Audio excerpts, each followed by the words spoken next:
just after my 50th birthday, I got went in for my physical. Doctor was a little suspicious of something, and a couple days later they said I had pancreatic cancer. And that's that type of cancer is quite serious. Quite serious. Only about 12% of the people diagnosed survive for 5 years, and less than 1% survive 10 years. Okay. And this month I celebrate my 10th year. Yeah, I mean, like 1%, that's incredible. Like, what make you feel like how you can thread the needle like that? You know, I always find a place to work out because working out seemed to just clear my head and stuff. Yeah. So right now, in the last 4 or 5 years, I've worked with people that are great and they're supportive, you know, and they make me feel needed.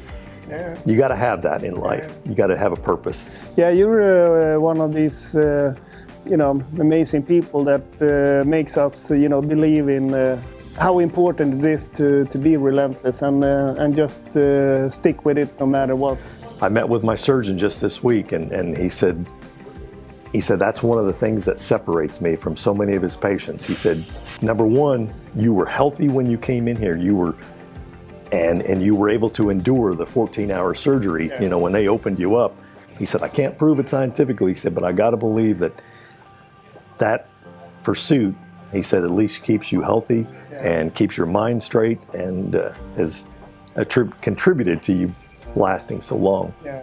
The body is amazing if you know, exercise it, try it out, test it, because it wants to do good for you. Yeah. I believe. Yeah. But you should know that you know, the very reason why we do this is because of people like you.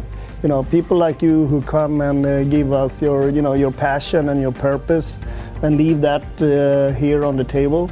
You know, that fires us up and, you know, makes us want to go the extra mile to make stuff happen. And there is a two-way street on this, and that's is exactly for people like you that we do this.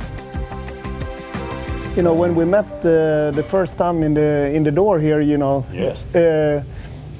We start talking a little bit, and you had such a positive mindset, and then you start telling me a little bit about your story. Yeah. You know, what happened 10 years ago? Yeah, it was, you know, kind of came out of the blue. I just turned 50 years old. You know, I'd been lifting since I was probably 19 years old, and you know, I've been fairly healthy.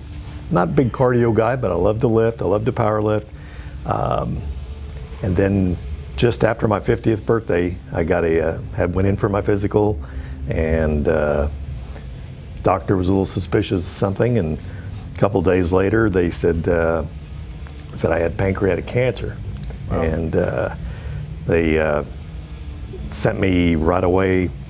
And that's that type of cancer is quite serious. Quite serious. Only about 12% of the people diagnosed survive for 5 years, and less than 1% survive 10 years. Okay. And this month I celebrate my 10th year. Oh.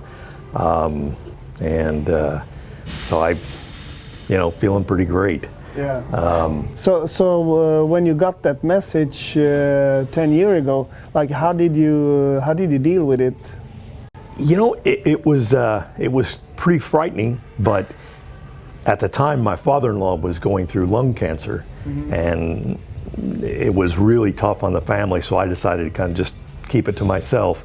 And eventually, wives, how they have a way, you know, she figured out something was up, and so I told her, and then pretty soon, of course, they sent us down here. But it was just, you know, I didn't change the way I was doing stuff. I kept, you know, I was going to the gym, and I was going to work, and trying not to think about it all the time, but you know, just trying to go, well, I'm going to get through this. Okay. You know, somehow I'm going to get through this, and you know. Was there something? I mean, like 1%? That's incredible. Like, what make you feel like how you can thread the needle like that? You know, obviously. Because I got my suspicions when I met you the first time. So, you know, like you're a very positive person. I am. I try to be, because despite that type of. I've seen a lot of folks get, negative, even in the gym with they don't make a lift that they want or don't get as many reps as they want. They get angry and they get, and frustrated or whatever. It's kind of senseless. You got to find the positive in everything. You got to find a way to look at it positively. For me, when I got that diagnosis, I just, I know God's grace is part of it. I mean, clearly, He gave me, without God's grace, I'd be nowhere. But there are other factors that I think played in, and just having a positive attitude, having positive people around you. I continued working out, and even when I came down to go to the hospital down here, at that time, that was 2011, I come right through Dallas, and of course I had to come stop at the other location, and I always find a place to work out, because working out seemed to just clear my head and stuff. So if things got bogged down, but being around, having good family support, and really right now in the last 4 or 5 years, I've worked with people that are great, and they're supportive, and they make me feel needed, even though I'm a little bit limited in what I can do. Long days tend to wear me down a little bit, but they make me feel wanted and needed, and you got to have that in life. You got to have a purpose. So. No, so it was such a quick meeting, me and you in the hallway, and I just felt like, here's a guy who's relentless. He's like no compromises. He's like no excuses, and you just was kind of like and positive. And that made me think about our core values and our philosophy that we live by. And you felt more GASP than than many of us. We are trying to live up to. But and you just got that that feeling. You delivered that feeling to me very clearly. So, and I was super grateful for meeting you and see like, okay, if you can get such a message and deal with it in such a way that you did, that's very admirable. I think very few people do it, probably only those 1%ers. Thank you. When you face something like this or anything that's, there are a lot of things in life that are tough, but you got to be. I love that. The relentless part that you were talking about, and just you just can't ever give up. When I first went to that hospital down there in Houston, people were wearing little armbands and shirts and stuff. I saw this NEGU on it all the time, and I was like, what is NEGU? And they said, well, you'll find out. And eventually I found out it stands for never ever give up. Okay. And that's kind of the philosophy I adapted. And then when I saw your philosophy here, it was just, and of course your athletes that push through injuries and everything else, and just keep coming and keep pushing. And I think weight athletes, people that lift weights know that, because it's it's a slow process, and they just keep after it. And that's what I do. I follow the regimen the doctors gave me. I try to eat right. I take my meds. I see my doctors, and you were like just taking what you learned from the fitness and brought that into the rehab or the kind of coming back from a thing like that. I met with my surgeon just this week, and he said that's one of the things that separates me from so many of his patients. He said, number one, you were healthy when you came in here. You were, and you were able to endure the 14-hour surgery, when they opened you up. And he said, and you've come back, and from not being able to do anything. He said, I gotta believe. He said, I can't prove it scientifically. He said, but I gotta believe that pursuit he said at least keeps you healthy and keeps your mind straight, and has contributed to you lasting so long. Yeah, and sometimes it's only so little that is needed to kind of like tip you the wrong way. So when you talk about going kind of healthy into surgery, you know, doing what you can before surgery, I think that is worth so much, you know, because if you don't dip that much, you come back, you know, faster and better and have much more, you know, better prognosis, of course. Yeah. You know, I mean, that's one of the kind of side benefits besides, you know, looking good and feeling good when you're working out. If something like this comes your way, and it, you know, I mean, I saw all kinds of people at the hospital even this week. I mean, from little children to you know, grown adults that are, you know, they weren't expecting cancer to come into their life, but it did. And you know, it's working out and stuff is like insurance. It's preparing you for whatever comes your way. And you know, and there ain't nothing like lifting weights and stuff to you know, to really strengthen your mind. Because I mean, you got to put some effort into it, and getting through one of these diseases or something takes effort. I mean, there's no doubt. I mean, you know, you have to, you know, like when I came out of surgery and the first weeks afterwards, they said I would never be able to eat. I had a feeding tube in my stomach, and they said, this is how you're going to get nutrition the rest of your life. And I, of course, tried that. It comes in this big tube, and you just shoot it right into this tube that sticks out of your stomach. And it was awful, awful. Because I noticed when I came in, you have the Labrada shakes in your fridge. My wife found some, and she goes, why don't we try these? And I was still in the hospital, but they didn't come packaged like that. I think they were in plastic bottles.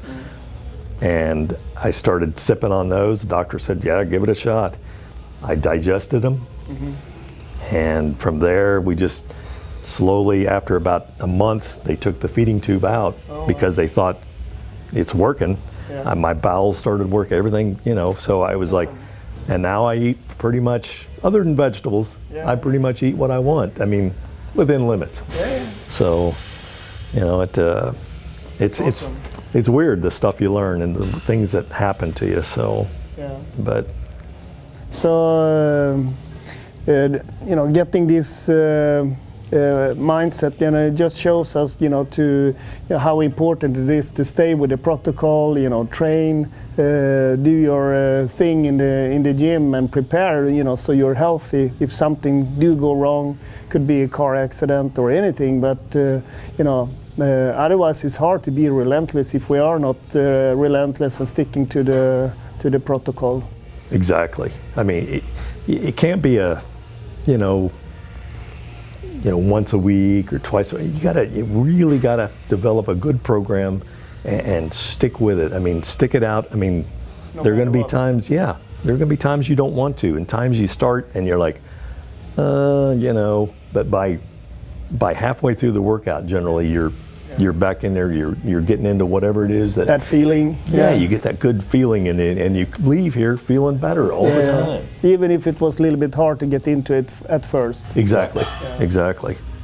You know, what's got me into this 1% area, you know, it's going to be a combination of things, but I know the physical aspect of my life, the lifting, the you know, just getting after it, and you know, and I don't lift huge weights anymore, or never really did, but I put my heart into it, I get in it, and then I get after it, and I do what I can, and I think the body responds to it. The body says, well, you know, we're working, we're going to stay healthy. All these other tissues are healthy.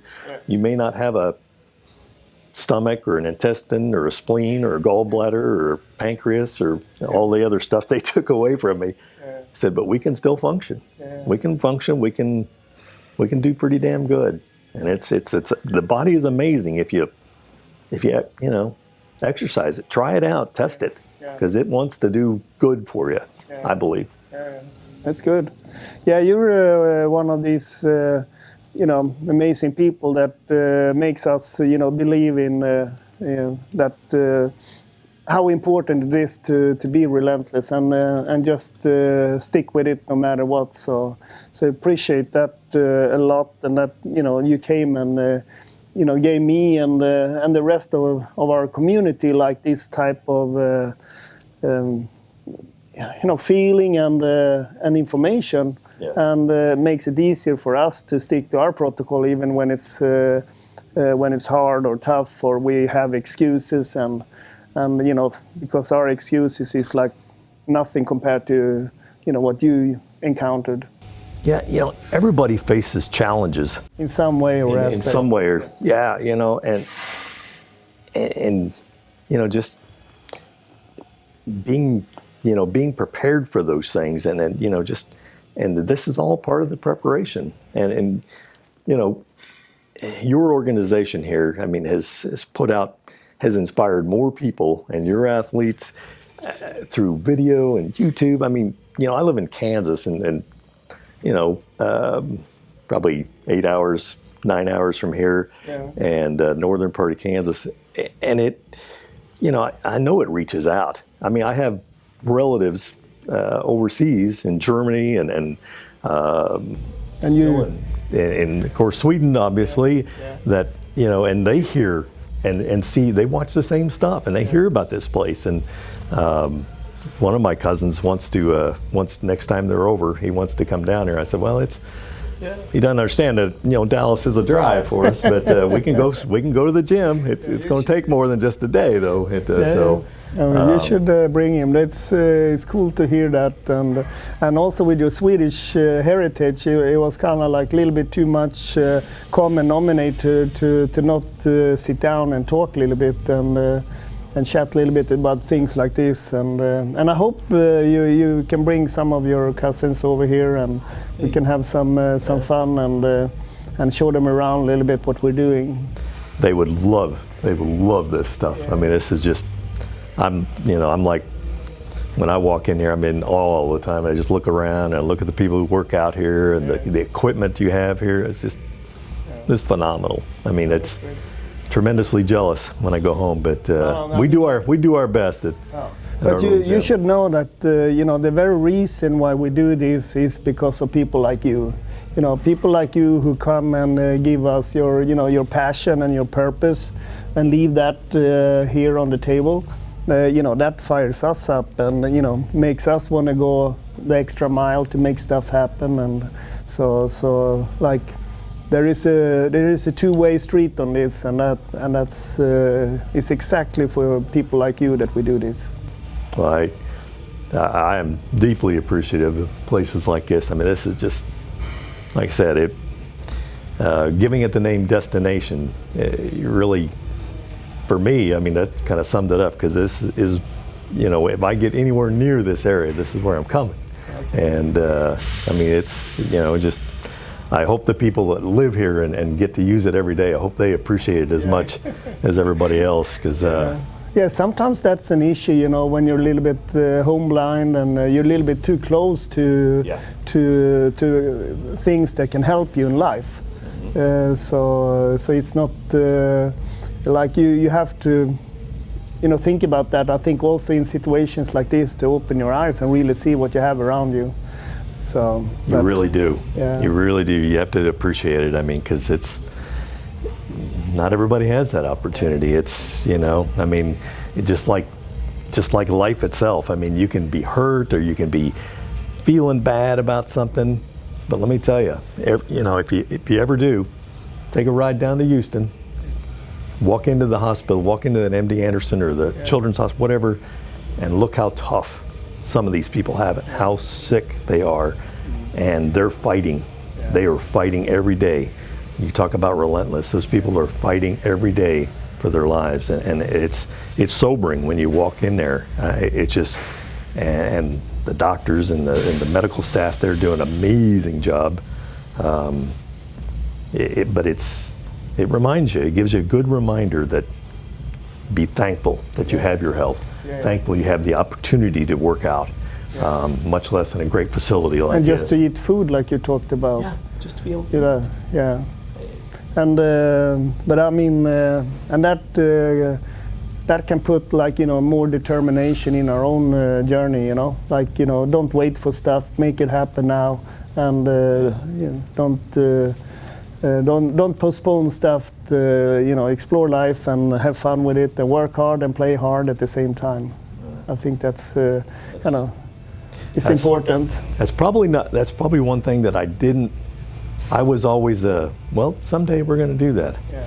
I'm not a someday guy anymore. Exactly. I'm ready to, you know, if I want to do something and it's reasonable and it's within my budget, I'm doing it. Yeah. Because tomorrow's no guarantee. Yeah, exactly. You know, you go after it, whatever it is, you go at it with gusto and just enjoy it. Yeah.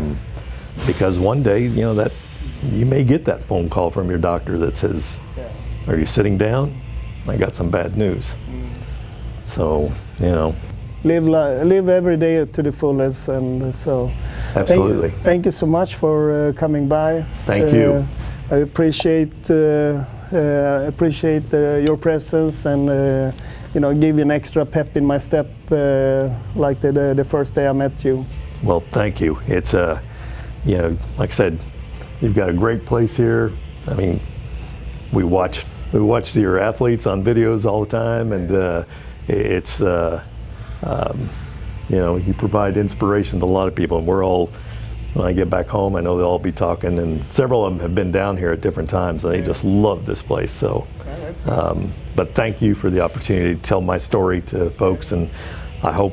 Yeah, we'll tell it more times and get together, and maybe, you know, we do workout together and have some fun here next time you come by. That'd be great. Hope your shoulder's in shape and ready to roll. Yeah, we will. You know, your mindset is everything. I mean, when I first got that call, you know, I was scared to death, and I just said, and then one point I was just laying in bed, and I just said, you know, I said, you got to stop being scared and get after this thing.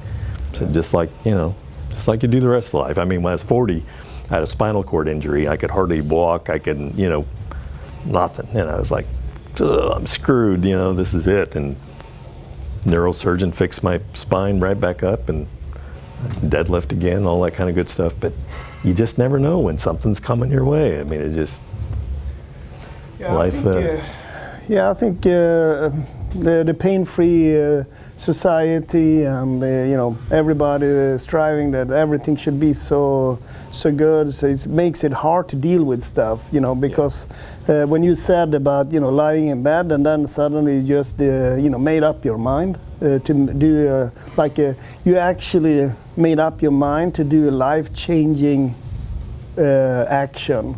Yeah. And that was to, you know, to make sure that you stay alive and you face it head on. Yeah. And I think I was wondering if that's your mentality. You're talking about your spinal cord accident too, and